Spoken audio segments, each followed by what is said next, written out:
Não é a primeira vez que Israel e Irã entram em conflito. Lá no ano de 2023, quando Benjamin Netanyahu, na ONU, fez fortes declarações de que empreenderia um projeto de ataque ao Irã, eu já dizia que cedo ou tarde isso iria acontecer. Nós não vamos, na live de hoje, nos dedicar a falarmos sobre a força do sionismo. Nós iremos tentar trazer para você uma análise, uma reflexão mais profunda realmente sobre o tema. Nesta análise, nós vamos, de forma crítica, responsável e fundamentada, falar da atual tensão entre Israel e Irã. Eu não vou me ocupar para desconstruir narrativas teológicas, mítica, religiosa em relação ao problema como parte de uma narrativa oportunista por aqueles que querem ver o circo pegar fogo e fazerem disso, inclusive, um instrumento de coerção e coação psicológica das massas. Eu quero abordar aspectos geopolíticos, militares e econômicos que impactam, de alguma forma, não só a vida daqueles povos do Oriente Médio, mas, de alguma forma, todo o cenário internacional. Inclusive, nós mesmos estamos sendo afetados por este conflito. O que nós vamos entender é o contexto histórico do conflito entre Israel e Irã, o papel das grandes potências e das alianças globais, pois sempre sabemos que há essas alianças de alguma forma. A União Europeia, os Estados Unidos, a ONU tenta de alguma forma como organização minimizar os conflitos e muitas vezes parece até fingir não estar vendo nada. Então falar da atuação da ONU e os limites da diplomacia internacional é importante. Os riscos reais dessa escalada militar. Temos já notícias, está em todos os portais aí, vocês podem pesquisar, que o Irã apontou que está disposto a tudo. E Israel está tremendo e os Estados Unidos também. Então nós temos impactos na economia global em relação ao petróleo, à inflação, mercados. E o principal assunto é: será que estamos diante de uma possível terceira guerra de grande proporção? Então, que fique aqui ressaltado que este é um conteúdo estritamente de caráter informativo e educativo. Não promovo e nem incentivo apoio a qualquer dos envolvidos neste conflito, muito menos a desumanidade e, evidente, a guerra. Nenhum tipo de violência, discurso de ódio, antissemitismo ou islamofobia, bem como israelfobia.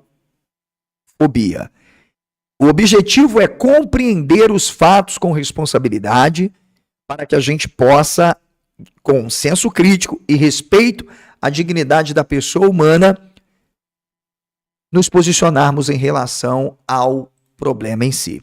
Então vem comigo.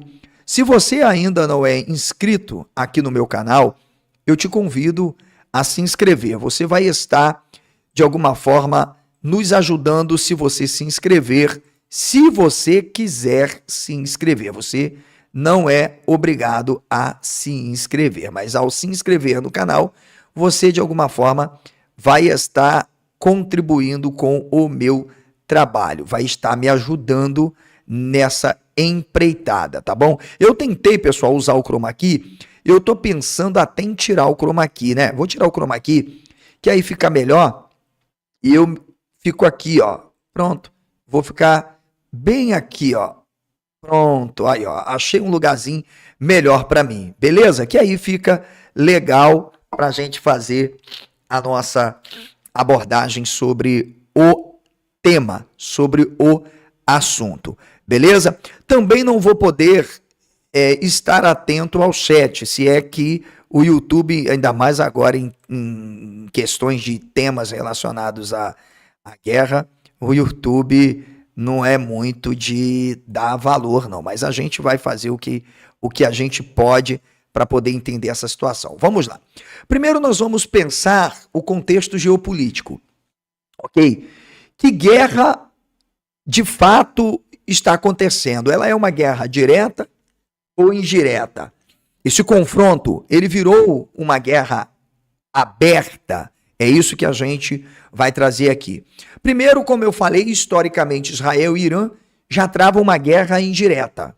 Isso é fato, tá?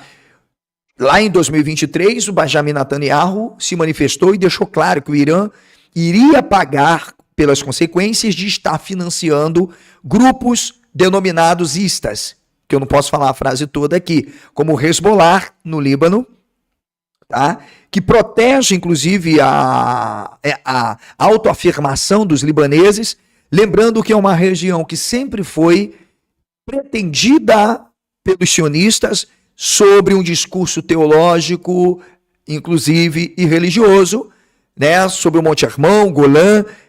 Benjamin Netanyahu deixou isso muito claro, portanto, independente de Hezbollah, o sionismo, atentamente configurado na estrutura do Estado de Israel, já deixou muito claro que essa região, que é demarcada nesse contexto, é uma região historicamente pertencente ao povo judeu. E aí, é claro, por judeu você já entende o que eu quero dizer, e não Israel como entidade moderna, tá bom?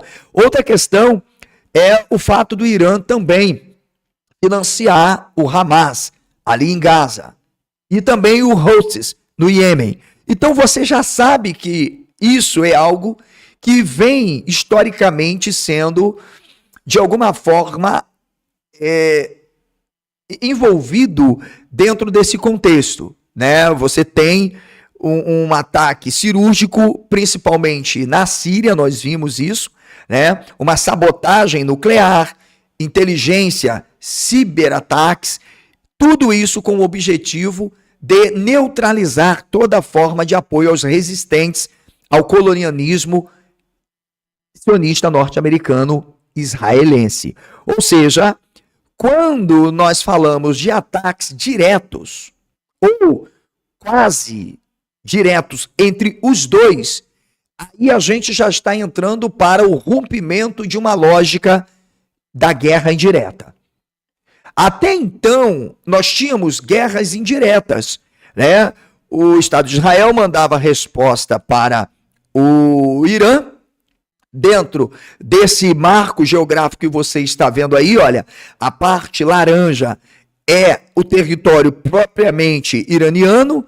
Não vamos falar nada aqui sobre questões tipológicas da antiga Pérsia, só para você entender, tá bom? Lá acima você pode perceber, se não estiver aparecendo bem, eu dou um zoom aí para ficar melhor para você, é rapidinho, ó. A Rússia, tá? À esquerda você tem a Turquia e veja onde se localiza Israel. Prestou atenção? Líbano subindo lá para cima na Síria, onde você vai ter o monte tão desejado pelo Estado de Israel, pelos sionistas, que é o Monte Golã, tá bom? A gente sabe disso. E aqui abaixo a faixa de Gaza, ou em Gaza, e um pouco à direita para Cisjordânia, você tem os interesses mais imobiliários, territoriais, no sentido de que há um colonialismo e uma tomada de terra, expropriação para entregar aos judeus. Então, o primeiro mapa que a gente tem para você entender, olha como, na verdade, outros países ou grupos sociais ou povos, tá? Etnias também, estão sofrendo com isso. Porque imagine, é míssil passando para lá, míssil passando para cá, míssil vai, míssil vem. Ou seja, o negócio está feio, o negócio está estreito. Então, veja que não é só um problema envolvendo Israel e o Irã. É um problema que envolve outros grupos, inclusive até países da Liga Árabe, tá? que estão dentro dessa zona de guerra, de confronto direto, tá? E outra questão, veja, está relacionada às capacidades e limites de Israel.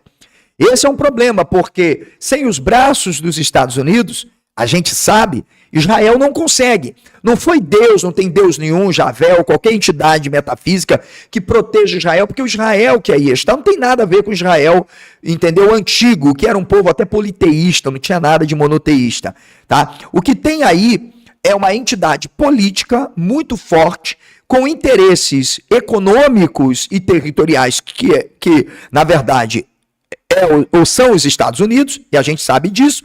Inclusive, o Joe Biden, que foi ex-presidente dos Estados Unidos, quando senador, declarou que foi um investimento de 3 bilhões de dólares e que se não tivessem judeus para criarem um Estado de Israel, eles inventariam um Estado de Israel com qualquer um. Então, veja, essa não foi uma declaração feita por qualquer pessoa, a não ser pelo próprio ex-presidente da República dos Estados Unidos. Então você pode, inclusive, ir aí no YouTube e colocar declaração de Joe Biden em 1989 sobre o Estado de Israel. Você vai ficar de boca aberta, tá? Então, primeiro, uma das forças mais avançadas do mundo, a gente sabe que é o Estado de Israel. Mas veja agora o que está acontecendo. O que demonstra é uma total fragilidade. Já há, de alguma forma, um pedido extremamente de socorro, não só aos Estados Unidos. Nós sabemos que há uma superioridade tecnológica, aviões stealth, inteligência, o Mossad trabalha de uma maneira incrível, tá? O domo de ferro não está funcionando como deveria, mas estamos falando de um país, de um estado altamente forte, altamente preparado, tá? E diferente até do Irã, que tem todo tipo de apoio, todo tipo de investimento bélico para poder, de fato, resistir. Agora, o Irã também tem a sua estratégia. Por quê? Porque os Estados Unidos, e é para isso que o Israel foi inventado, né, a gente sabe, foi aos poucos, vamos dizer, com financiamento e relações até diplomáticas, conquistando o espaço de Israel, fazendo esse papel de ocupação espacional, de ocupação territorial, tá? E os Estados Unidos, sobretudo, conseguindo criar os seus, vamos dizer, quartéis generais, os seus QGs, nessas regiões onde vocês estão vendo aí, marcadas pela bandeira norte-americana. Você está vendo aí? Então é nesse cenário aí, meu amigo, que você está vendo na sua tela. Se tiver pequenininho, eu vou aumentar um pouquinho para você ver se você vai conseguir enxergar melhor. É nesse cenário aí, olha, que você está vendo tudo acontecer. Ó, lá acima a Síria, lembra que, ó, aqui está o Iraque, ó, a bandeira eu vou mexer um pouquinho só para você ter uma noção de onde isso está acontecendo, tá? E você pode ver aí onde os Estados Unidos têm ocupado. E observe que o Irã tem atacado justamente onde os Estados Unidos, olha aí, estabeleceu seus principais quartéis. Deu para entender? Então, de um lado, se o Irã não tem todo esse poderio econômico, tecnológico, de investimento de outros países, salvo a Rússia, que tenha uma relação ainda direta, o que você tem hoje? Apenas a estratégia militar. Apenas a estratégia militar. E se a estratégia militar ela der certo, aí, minha gente, a coisa vai pegar fogo. Porque aqui está um dos problemas que foi estrategicamente utilizado pelos Estados Unidos para tentar, de alguma forma, impedir toda e qualquer ação do Irã, que é o Estreito de Hormuz. Está vendo aqui? Onde passa todas as formas de embarcações, sejam elas quais forem, só para você imaginar. No Golfo de Oman, Mussac, no Catar, você está vendo aí, Dhabi, tudo isso nessa região nesse contexto. Entendeu? Nesse contexto aí. Então, o que Israel tem? O apoio direto dos Estados Unidos. E o Irã? O Irã não tem a mesma tecnologia aérea, ok? Só que, como não tem, o Irã vai usar outros tipos de estratégias. E uma delas é, aí que o negócio pega fogo, o grande arsenal de mísseis balísticos, minha gente. E o último aterrorizou justamente o Trump e outros aliados de Israel. O Irã também tem os drones que atuam na forma de guerra assimétrica. Minha gente, o negócio está indo além do que vocês possam imaginar. E outra questão que o Irã tem e Israel não tem, isso é fato, é a rede de milícias regionais. Olha só, o Mossad não funciona como uma rede de milícias, tá entendendo? E sim como uma rede de espionagem, muito limitada, mas o Irã não. O Irã funciona como rede de milícias regionais. É por isso essa luta, essa guerra contra o Hamas, contra o Hezbollah, né, contra o Iêmen, todas as formas de combater esses grupos, porque são fortalecidos pelo Irã e automaticamente fortalecem o Irã no contexto desse conflito direto com Israel. Então, qual é a estratégia, logo, iraniana dentro desse contexto? A estratégia iraniana dentro desse contexto é aquela que nós já havíamos falado aqui, inclusive eu já havia falado aqui há umas 3 semanas atrás, né? Saturar defesas israelenses com múltiplos vetores, mísseis e proxies. Ou seja, tudo que eu falei há 15 dias atrás, agora está começando a acontecer. Eu avisei, por isso que o título da live eu coloquei aí é Israel acordou o leão, despertou o leão, será o fim de Israel? Onde isso